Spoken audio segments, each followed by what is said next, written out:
Hello. Oh, see, now I feel like the light is from here up. I swear to God. Let me fix my light. I just feel like I'm going blind when it's like right on me. It's like having a fluorescent bulb right in your face. I mean, I get the point of ring lights, but holy crap. Okay, so now that I'm blind, let me know when you're here. Just say hi or put something down there so I know, because I can't always see when people log on. It is Sunday night at, oh my God, close to 7:02. 7:02. Oh yeah, my heart rate's a little up. It's fine. It's fine. Hi, my friend. I can see you're on. I can see it. Girl, you don't even want to know what happened to me yesterday.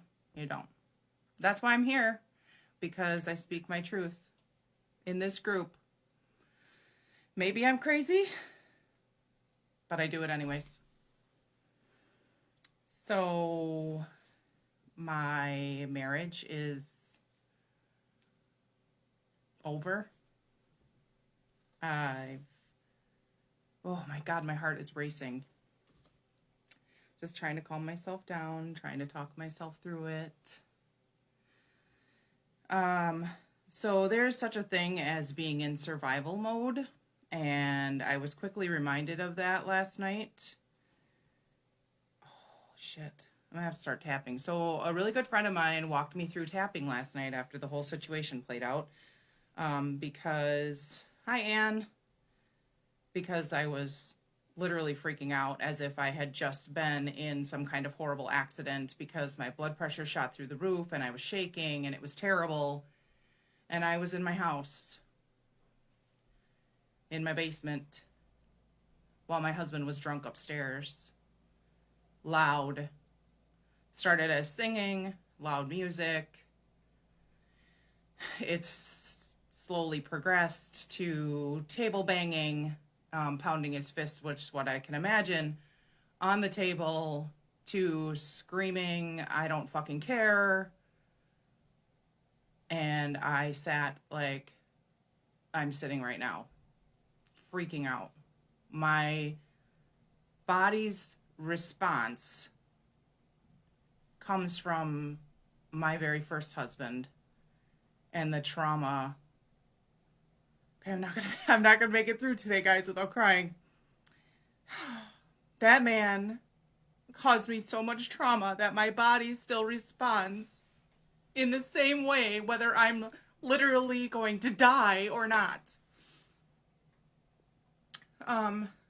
Just like it's like literally happening again, just thinking about last night.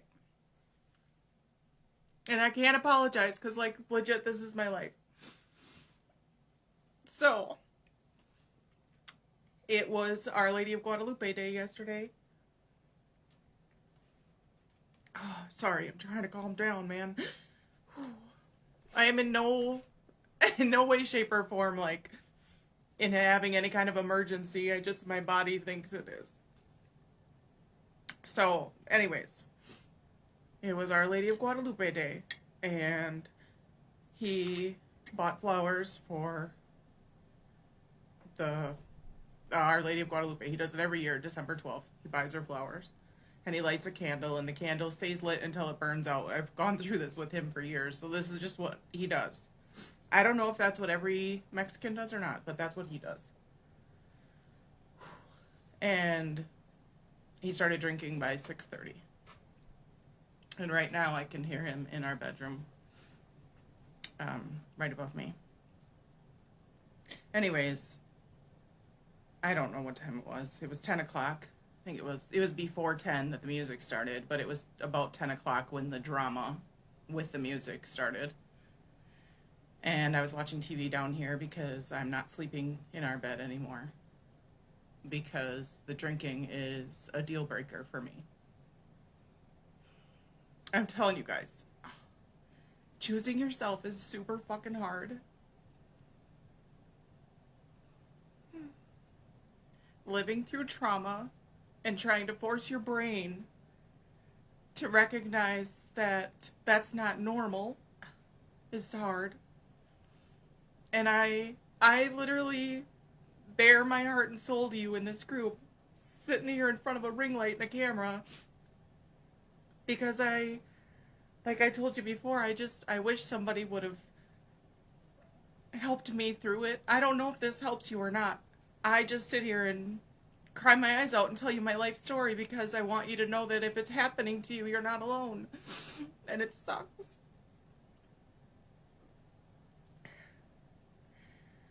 So the music was really loud. I thought he turned up the TV. Um, he was actually in the kitchen.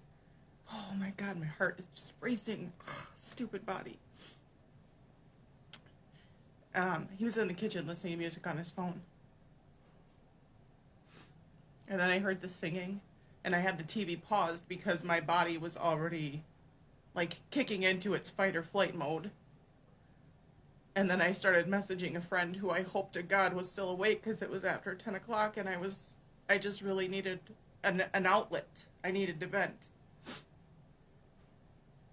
And I just said, I don't even know if you're awake, but this is what I'm going through right now. And she was awake, and we were bouncing messages back and forth, and I was telling her a play-by-play, literally, of everything that was happening because I was freaking out.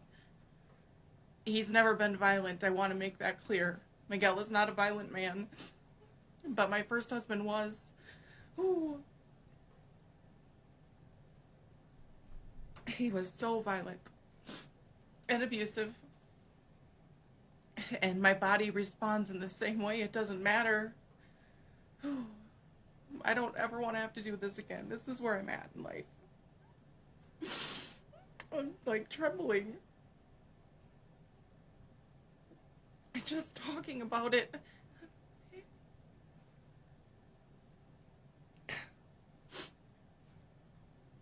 Okay, so that I could hear him pounding his fist on the table, which of course then gives your body that jolt of, ooh, like, oh God, what's going to happen next? Because my first husband would crank the music so I didn't know where he was in the house. He was scary as fuck when he drank. So, whew, and I was listening to all this happen upstairs, and what I've done every other time is go and take care of him. So my beautiful friend Bethany walked me through choosing myself and not playing into the drama and the attention seeking that was happening upstairs. Then I heard the dog bark, like started barking, and I was at the bottom of my stairs because I was ready to go up there because he can do whatever he wants by himself, but the minute he involves like the dogs or my children, I will be fighting. My body is fully prepared. I can totally take you. But that was it.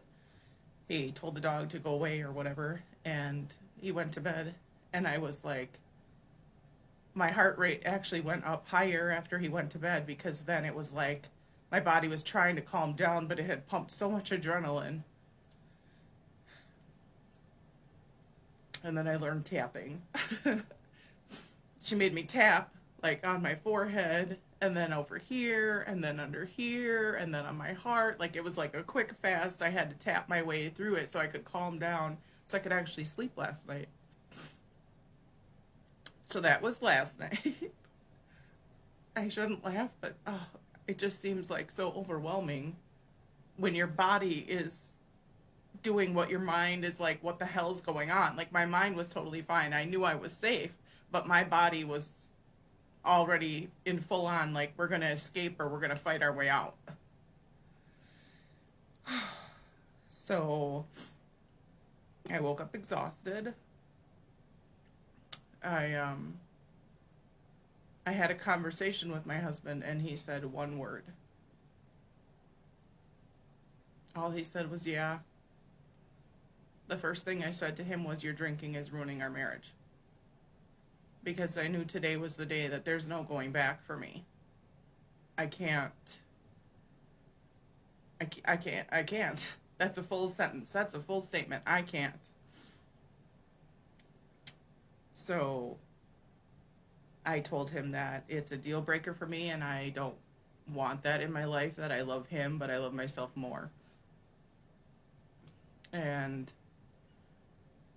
he can do that, like I told him he has to save himself from his trauma, from his father's death and his mother's illness, because his mother is still alive, but she has either dementia or Alzheimer's. I think it's dementia because she still can remember certain things, and he just doesn't deal with anything, and he thinks that drinking is the way through it. And so then he just said, yeah. And I said, are you proud of how you communicate with your family? Because talking to you is like talking to a wall. You don't say anything.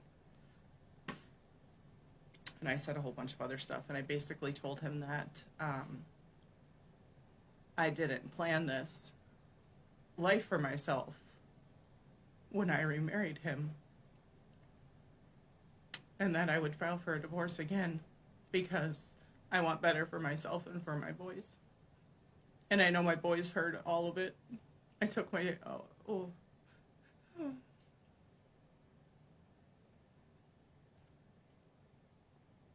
I took my oldest son out shopping today. And I told him, I know they're so smart. Kids, like, they're not stupid. Even, like, when I was a kid and my parents thought they were keeping some big fucking secret from me, like, really? Like, we're perceptive humans. So, I don't know where we're gonna go from here. I'm gonna stay in the basement. I brought some clothes down now. I'll just live down here for now because I don't want to share space.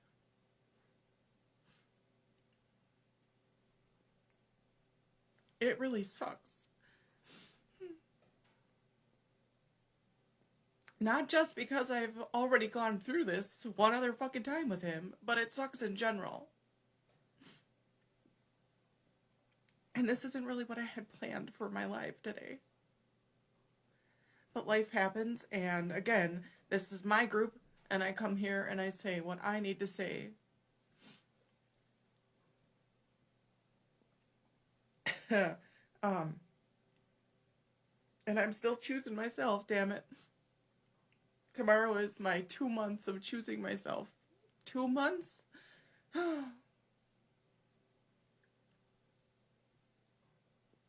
This is literally some of the hardest shit I've ever had to deal with.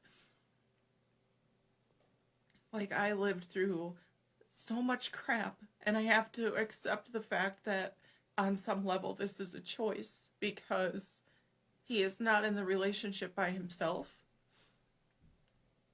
I chose to stay. Like, I could have left or gone to a hotel, I'm sure, but I wasn't in any danger. And this is my house. I live here. So, and I honestly don't plan on leaving.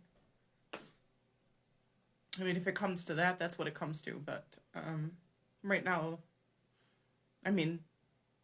nothing's happening right now. There's no legality to it or anything like that.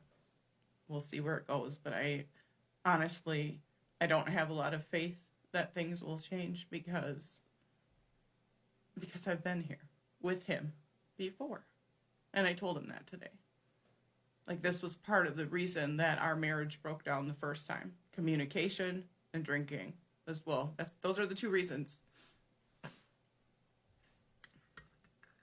And the whole thing about when he hid in the garage, and I don't know if I even mentioned that in this group or not, because my days just seemed so like smushed, but he's not even said anything about hiding in the garage and making his wife worry about where he was when she couldn't find him in the house. He's not mentioned that at all. He hasn't apologized. He hasn't said anything. He literally does not communicate. He just does not say anything. Nothing. So if anybody's wondering what characteristic to avoid when you're looking for a partner, that's one. Breaking cycles every day. Breaking the cycle. And I'll make it through and I'll be just fine. I want you to know that. Maybe that makes me different. I'm going to be fine, and I know that already. And in the meantime, I will see how much I weigh tomorrow. Now, I think I'm going to do a blog because I already blogged about it. Because choosing myself also means paying attention to my own coping mechanisms. Obviously, my biggest is my food addiction. So he has alcohol as an addiction and I have food. Obviously, that's how most addicts end up together, I guess. If that's a thing. I'm sure there's studies on it, but I feel like it creates codependency. So I'm breaking a lot of cycles right now. Last I knew, my unofficial weight loss for the 2 months was about 17 pounds, which isn't bad. I'm not complaining. I don't eat sugar. Sorry, I have tea down here, just hot tea. Orange tangerine. I don't eat sugar. I eat fake sugar. I just want to be clear, I don't eat real sugar. Because that's my big problem. Real sugar is a nightmare for me. Because it just creates all sorts of chaos for me, and it makes me binge eat. Oh, you want to see my cup? This is my cup. I had it made. Like, there's this guy that I know. He lives in Oshkosh. If anybody local wants a fuck cup. I think his page is called, like, Fuck Mugs or something. It's on Facebook. He makes these every week, I think. And it's very soothing. For me. It speaks volumes to my character. Anyways, I don't eat real sugar. I don't eat really anything processed anymore. I just eat real food. I guess you could say it's like paleo, low carb. I don't really know what it is. I'm just keto. All those things to me are really one and the same. Paleo, you can still eat like whole foods, but I don't choose to eat potatoes anymore either. I was. And then I started coaching with Maggie, and I lost 7 pounds my first week coaching with her, because what I realized was that you can say you're eating keto or low carb all day, but if you're not actually watching how much you're eating. So not only am I a food addict that will binge eat until I'm in physical pain, I also overeat at each sitting usually. So my menus have really helped trying to understand what a portion size is, because that's new for me too. I didn't have somebody to teach me that, unfortunately. So that's where I'm at. That's my life. I think I got it all out in 20 minutes. This weekend's been a bit much, but again, I wanna be truthful and honest that I'm also making a choice to stay right now, because even though I don't have much hope, I really don't have much hope that it's going to turn around, but because of who I am, I have to know that I gave it everything I had. Because I don't live with regrets. I just don't. Say what you say, mean what you say, do whatever you want, live life to the fullest. I don't like the live, laugh, love saying. I just don't. I'm not a fan of it, but it is what it is. So I actually bought 2 more wigs. I know it's so terrible of me.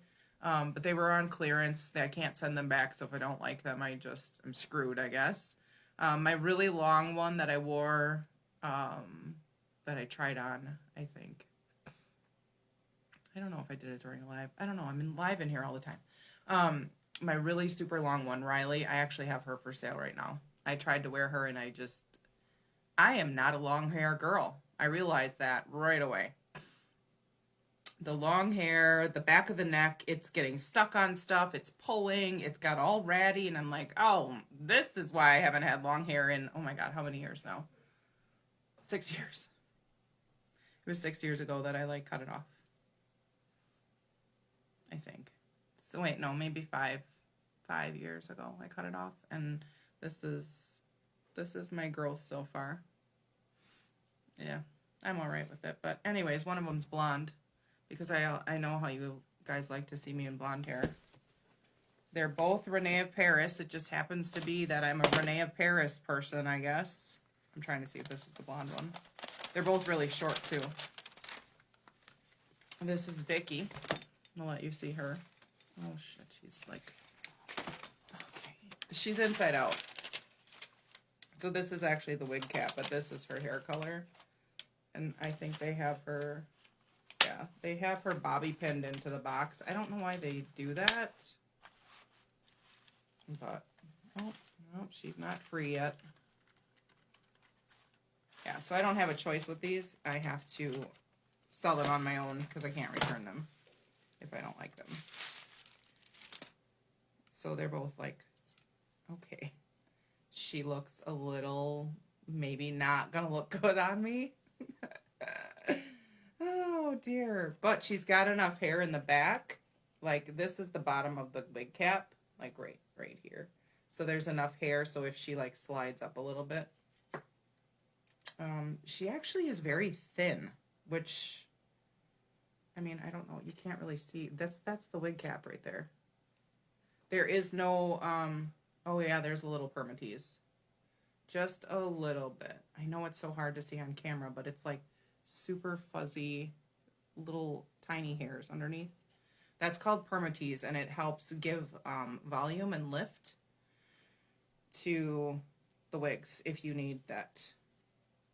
Okay, we're going to give her a shot.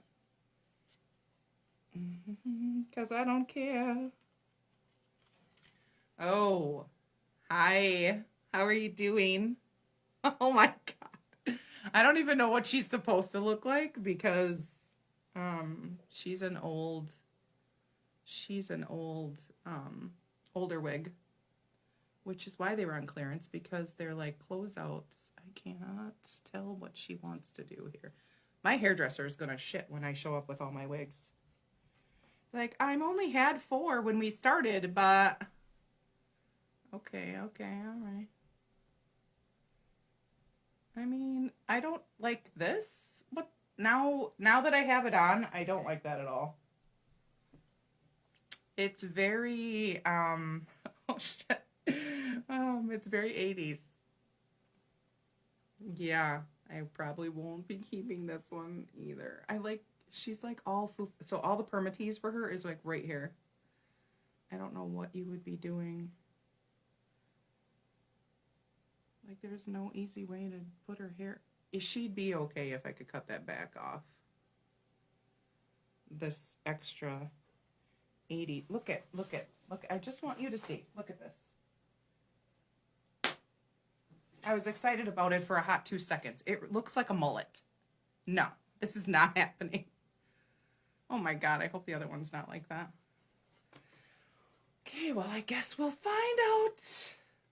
Lord. See, you get what you pay for.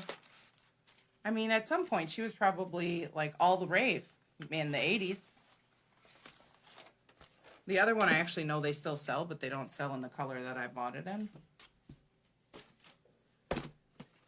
Another Renee of Paris. Because I don't remember. She's in the color 130. 130-4. I don't know why some of them don't have actual colors, but this is what she looks like. She's like a real ginger. I swear to God it said like paprika or something. Because it's like a mix of black and red. That's part of the reason I bought her. I mean, she's kind of cute. She's also really thin. Which, for me, because I have naturally thin hair, I actually prefer. Because then it doesn't make me feel like I have like a whole mound of hair on the top. Oh, Lordy. Oh, see, now I feel like Annie. That's my first thought. That's my first thought. Do I feel like this color looks good on me? Yes. I don't know why, because I never really anticipated a hair with this color, but I probably could make her work. Somehow I can't really see the sides or what's happening because of this damn ring light. It's not that terrible. I don't know what it looks like on your end, but this is where I'm at with it. It's okay. The back, it literally makes me feel like Annie, though. The back is okay. And yeah. Okay. What do we think? Do we think we like her? I definitely don't like the blonde. I tried the blonde. The color wasn't so bad, but the style was not my jam. Like I said, this one they actually still sell, just not in this color. I don't know. She's kind of different. I kind of like her. Like, I could wear her out. I've worn a couple wigs out now because zero fucks. I don't really care, obviously. Obviously, I come in here and tell you all about my shitty weekend and my marriage is imploding and life is over. But I'm still here, fighting every day, right? Talk about that, too. So, that's it. That's all I have to talk about. This is the only 2 wigs that I had. I really do feel like Annie. And I don't know if this light is driving me bonkers. Okay, let's put it there. Nope, can still see it. You know what? What if I turn it off? Ooh, this is just a big light bulb. That actually makes me see the color better. She needs some floofing back here for sure. She has permatease right here too. Just right here on the crown. Yeah, I could probably figure out how to make her work. Oh dear, that's not gonna work. She just wants to be like, she's like my natural hair because this part wants to like lay down forward. Good grief. Well, if nothing else, because of this like up curl in the back, I could, oh no, I do have an I Love Lucy wig already. Anyways. Okay guys, that's it. I'm done. I'm tired. I have to go make jalapeno poppers. I made some already, but my son asked that I make some more, so I'm going to go do that, and I hope you have a good rest of your Sunday night, and yeah, I'll be back next Sunday. Who knows what we'll talk about next week? Who knows? Anything could happen. Actually, next week is my daughter's closing on her house, real close too, so I'll be helping her pack next weekend, but I love you guys. And know that you're stronger than you think. And even though your body goes crazy and acts all sorts of ways to trauma, you're going to be okay. And you can work your way through it just like I did. Okay, so you can watch the replay if you missed the beginning. I'm just a mess. It's fine. Everything's fine. It's not, but I'll be okay. I love you. Until next time.